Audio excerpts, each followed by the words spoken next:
So there's nothing in the Cain and Abel story that isn't real. It's real, and Cain complains to God, as people will when their dreams are dashed. And that goes for people who don't believe in God too. It doesn't really matter, you know. It's harder, I suppose, if you're atheistic to figure out who to blame. But that doesn't mean that the sentiment, well, it doesn't mean that the sentiment is any different, right? The same drama is being enacted. You shake your fist at the structure of being rather than at God himself, but it doesn't make any difference except in the details. So God responds to Cain and tells him that he's got no right to judge being before he gets his sacrificial house in order.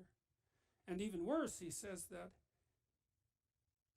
Cain is the architect of his own downfall, and the invited catastrophe in his own house, into his own house willingly, and entered into a creative union with it, and therefore brought about his own demise.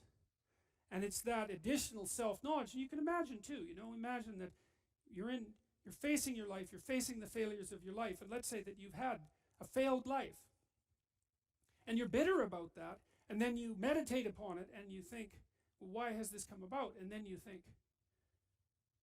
well, perhaps I did something wrong. So let's say you're conceptualizing your own failure, you know, and you meditated on it and you come to the conclusion that God forced Cain to, hey, not only have things not been going very well for you, but it's actually your fault. And not only that, you brought it on yourself. And not only that, you knew it all the time. Well, then you might think you'll wake up and fly right? You'll get your wings in order and fly right, but there's no reason to assume that at all, and that's not what happens to Cain. That just makes him more bitter, right? And you can understand that if you think about it just for a second. It's like bad enough when something horrible happens to you, but then to have to swallow the additional pill, right? To have to take in the information that you could have done something different. It was avoidable, and you knew it at the time, and you decided to do it anyways. And I think people are in that situation a lot more often than anyone is willing to admit. You know, you have that little voice in the back of your head that says, don't do it. And you override it. And you know it's arrogance that makes you override it. It's always arrogance, you know. It always warns you. It's always arrogance. Yeah, I can get away with it. It's like, no, you can't. I don't think you ever get away with anything. So, and maybe your experience has taught you different, but my suspicions are it hasn't. And if you think it has, well, the other shoe hasn't yet dropped. So Cain doesn't take the opportunity to let God's wisdom reorient his character. And that could have been the outcome. He could have got down on his knees, so to speak, and said, oh my God, I've been wrong all along. I've been living improperly. I've been making the wrong sacrifices. Abel deserves everything he has. I got exactly what was coming to me. You know, could I possibly now straighten myself out and live in repentance and improve my position? But that's not what he did at all. He said, all right, fair enough.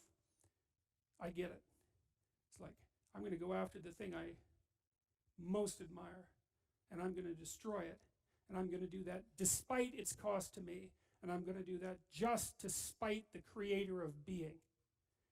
Well, that's exactly what Harris did at Columbine. It's exactly what he says, in fact, in his uncanny writings. Well, so Cain kills Abel. And then Cain gives rise to his descendants, one of whom is the person who's the first artificer in weapons of war. And then comes the flood, right? Which seems perfectly miraculously reasonable to me, because what those stories do, it's so amazing that the story of Cain and Abel segues into the story of the flood, because it is the case that the catastrophes that beset society can best be conceptualized as the spread of individual pathology into the social world, and the what would you call the magnification of that pathology to the point where everything comes apart. And I truly believe that if you familiarize yourself with the last 100 years of history, that that's the conclusion that you would derive. And the people who are most wise that I've read, who've commented on that, say the same thing over and over, which is the key to the prevention of the horrors of Auschwitz and the Gulag in the future is the reconstruction of the individual soul at the level of each individual. And that's a terrible message, because it puts the burden on you.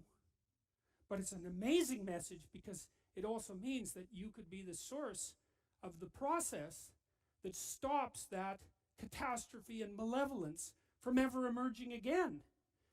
And you know, it's hard for me to imagine that you have anything that could possibly be better to do with the time that you have left.